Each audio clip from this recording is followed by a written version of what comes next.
Assalamualaikum warahmatullahi wabarakatuh. Selamat pagi guysku semuanya. Barusan aja teman saya telepon, domisilinya di Bandung. Dia bercerita, cowok nih temanku nih. Dia bilang,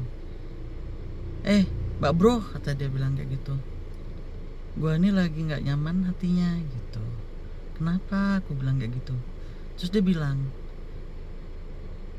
gua nih usaha gue nih digeser sama temen gue sendiri. Dia bilang kayak gitu, temen akrabnya, dia bilang kayak gitu.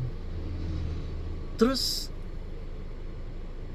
bla bla bla bla, saya jawab, saya bilang bersyukur, bilang alhamdulillah sekarang kamu dapat jackpot.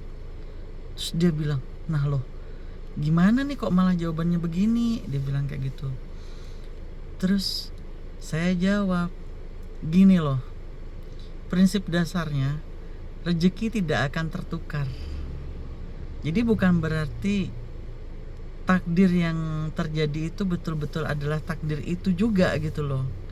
Jadi ini menurut pengalaman dan kajian dengan beberapa orang-orang yang udah sepuh-sepuh juga. Tapi bisa jadi pemikiran ini salah, ini jadi lebih ke subjektif. Jadi kalau nanti ada yang melihat vlog saya ini dan merasa ini berkesesuaian, silahkan, dan bila merasa ini tidak berkesesuaian dengan prinsip pemikiran Anda ya silahkan, karena itu hak masing-masing orang. Jadi karena rezeki itu berselarasan dengan usia, jadi kan sering ya kita dengar tidak akan sampai ajal seseorang bila belum selesai rezekinya. Maka kalau misalnya itu kan kayak rezeki Anda diambil orang, secara pemikiran manusia seperti itu ya. Kayaknya sebenarnya itu rezekinya Anda tapi digeser sama orang. Lapak dagangannya Anda digeser dengan cara-cara yang gak baik dengan orang lain. Berarti kalau memang sebenarnya Allah itu menentukan rezekinya kamu itu mungkin 500 juta, terus baru 200 juta terus digeser nih sama temennya kamu tadi itu, dagangannya tadi itu ya, berarti kan masih ada 300 juta. Dia yang mengambil dengan cara-cara yang tidak baik atau yang mendukung dengan cara-cara yang tidak baik, yang membuat akhirnya dagangan kamu itu teralihkan dengan hal yang tidak baik serta yang mendukungnya.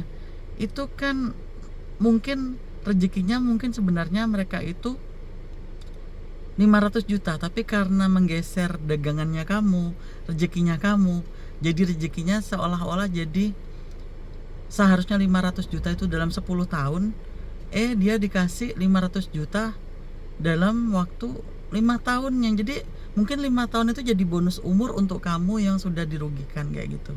Jadi kamu nggak usah sedih, saya bilang kayak gitu, karena maha adilnya Allah, semua itu pasti ada hitungannya. Jadi apalagi kalau urusan rezeki tidak akan tertukar. Dalam hal ini Allah itu tahu yang seharusnya bagaimana. Jadi nggak layak juga untuk orang-orang itu menyampaikan dengan kedunguannya. Jadi kalau ada sesuatu yang tidak baik kayak tadi itu ya, teman saya tuh digeser dagangannya dengan cara yang menurut informasi teman saya licik kayak gitu ya, dia dijelekkan, dagangannya diburukan kayak gitu. Itu nggak masalah karena Allah itu mengetahui. Oke, begitu ya. Assalamualaikum warahmatullahi wabarakatuh.